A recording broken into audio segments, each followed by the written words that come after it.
waxa uu jecel yahay inaan naqno qof wanaagsan wuxuu ku farxayaa guusheena wuxuu neceb yahay guuldaradeenna saaxiibka wanaagsan kusoo dhawaada barnaamijkeena fadlan subscribe saar haddaad ku cusub tahay channelkeena waxay noo tahay dhiirigelin mahadsanid layaama laha inuu saaxiibkaaga uu ku xanaago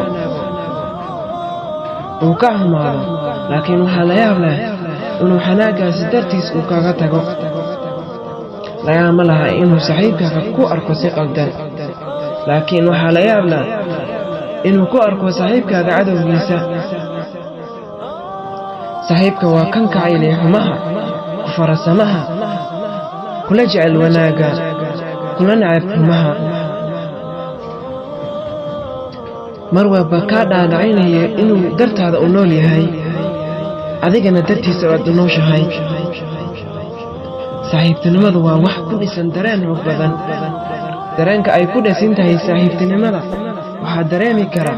qofka haysta saaxiib wanaagsan alla waxaan ka baryaynaa inuu na siiyo saaxiibo wanaagsan wassalaamu calaykum waraxmatullaahi wabarakaatuh